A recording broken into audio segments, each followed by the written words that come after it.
Wilson Morales from Black Film and TV. Hey, folks, how's it going? What's up, man? How you well. doing? Oh, well. We just Good, saw each good. other. You guys know each other. Yeah, You got yeah. history. Just so each other, being that you guys are together, let me ask you: did each of you try on the other's helmet during the shoot? Never touched it. No. No, didn't try it on, but I do have the coolest photo ever. Both of our helmets just sitting right there on the ship. It was just like that's just you gotta get that. It's iconic. The two want it. coolest helmets in the. I'm gonna send it to you. Please I gotta do. find it. Please do. Coolest helmets in the DC universe, man.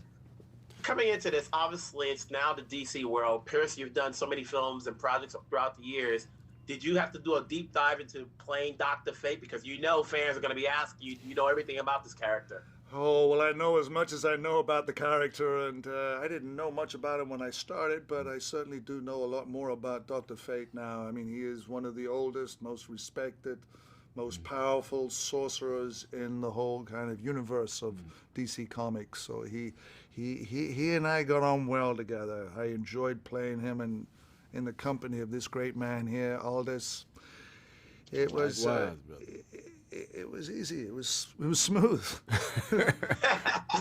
Aldis, you're playing Hawkman. Obviously, Yeah. I've seen the film. You have a lot to do, so it's good to know that you're on a lot of pages, going into this. And obviously, I think you're the first Black actor to play this role outside what people see in the comic books.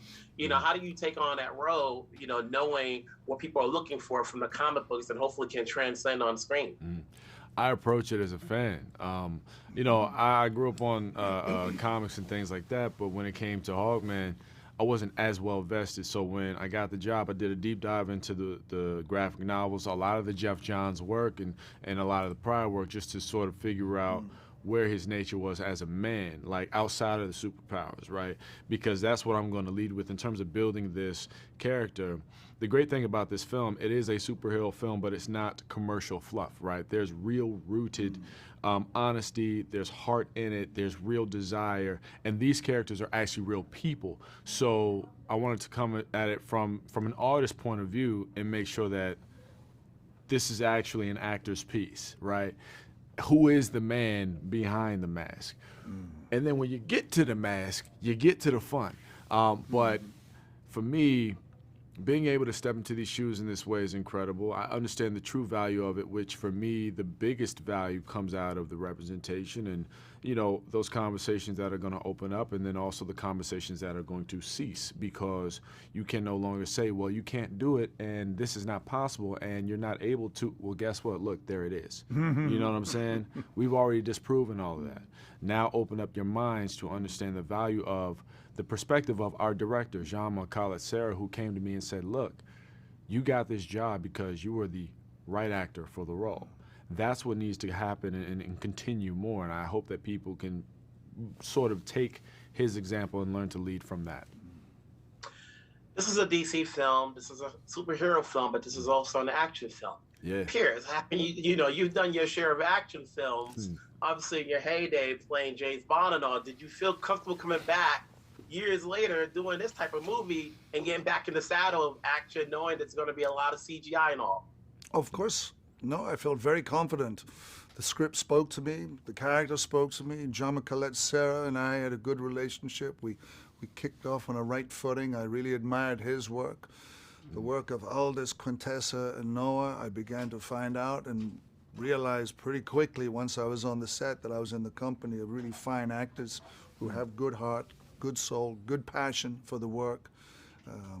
My work wasn't as extensive as Aldis. I mean, this man was on wires, and wire work is demanding. It's discipline, a focus, and a huge commitment of one's physical being. And it was impressive to see from the get-go. Oh, thank you, brother. Thank you. We really did. We hit the ground running, and we became an ensemble fairly quickly because everyone was passionate about it, and they had good heart and no egos, just work. I found that to be quite refreshing, the no egos part.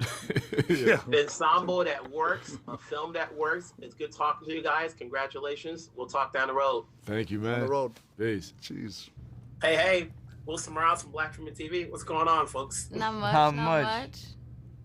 Now, obviously, for this movie, this is something totally different from what we're normally seeing you guys in. For you, Noah, it's like everybody have seen you on TV, but this is a big, different realm for you. Was it a challenge coming in here and doing a deep dive and playing Adam Smasher? It was fun, and it was an honor, and it was such a learning experience. I mean, working with legends in the game, people that were so much, more experienced than I am, and just being able to show up to work every day and play and learn, it was, it's a dream come true. What about you, Quintessa? I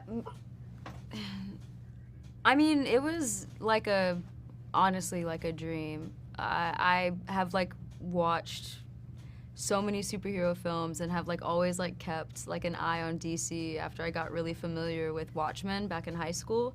So to be a part of this, to have such an honest and authentic character is just such a blessing. I think out of a lot of the things that I get to see and try to, work towards being a part of, it's kind of like a toss-up, and there's not commonly characters like Cyclone out there. So when I did see it, it was yeah, I have to play this one. This is just, she's so perfect for right now.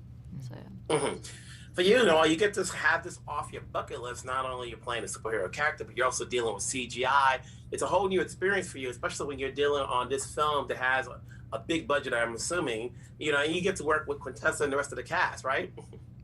Yeah, it was incredible. I've never done performance capture before. Also, by the way, the amount of preparation that Q did for Cyclone comes through so beautifully in this film, and I want to take a second to appreciate the dynamic that we had on set, off set of course, but to be able to show up and have some really great grounded work, and someone that I think pushed me in the moment as well. I couldn't be more appreciative, let alone of course Pierce Brosnan, The Rock, and Aldis and everyone else. But I mean, this was such a phenomenal experience through and through for me personally.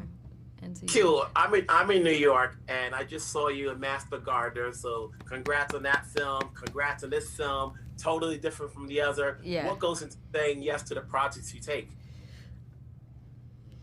Look, I mean, to be honest, it's difficult, being a young person of color, a young black femme in this industry. So when a project comes along and you want to work and you want to grow, you have to jump for it. And it's there's a lot of choice, but sometimes I think there's a lot out in the world with how young women are represented, and for me it gets really difficult. I don't know. So when I choose, I think when I look at a character, I want depth, and I want something more from the character than what I commonly see, and I think what is commonly out in the world as far as how young femmes are represented on the screen. And so if there's even just the smallest thing that makes them different and that makes them, I don't know, if they're saying something, I think that's what draws me in the most. But thank you for that. You guys did great. Let's hope we can get a sequel. I'm sure in the DC world, we always expect a sequel. As long as your characters stay alive, we're gonna see you again. Congrats again. We'll talk down the road. Thank you so much. Thank you. Wilson Morales from Black Women TV. Hey, Jaume, how's it going? Hi, nice to meet you. Good.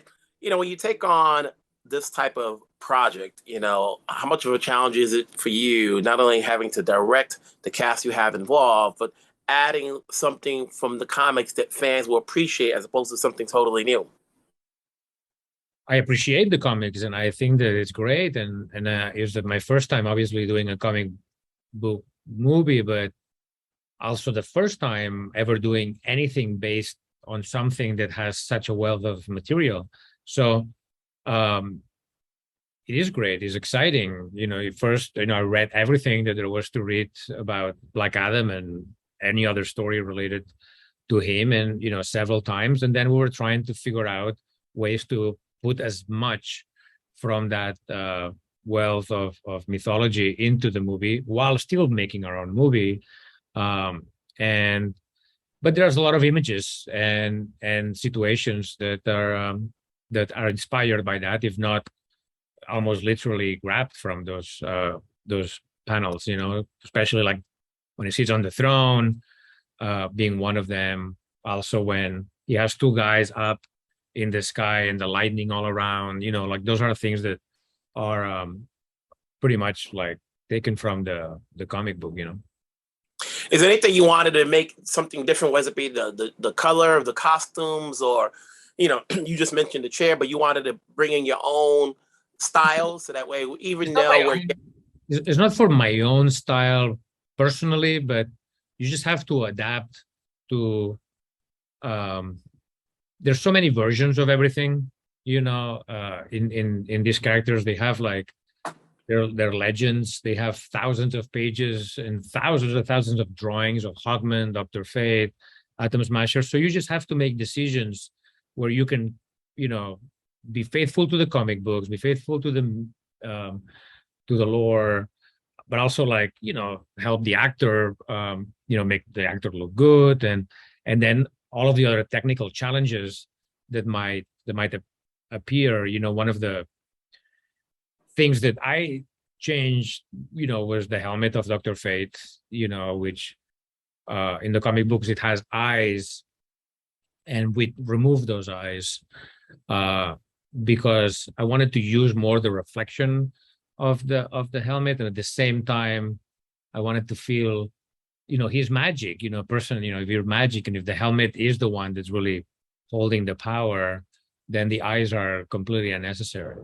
So little things like that at the same time was a help for other reasons, because that allowed us to have a CG helmet and not have to, making CG eyes are very complicated. So we were trying to find creative solutions to problems so things would look better while still being part of the mythology of the characters, So I think you did a good job, obviously with this cast, and everybody has brought something to the table with it. And I'm sure people are going to have their own seeing it they favorite. So it's good talking to you, and have yourself a great day. Hopefully we get more Black Adam down the road. Thank you so much. Okay.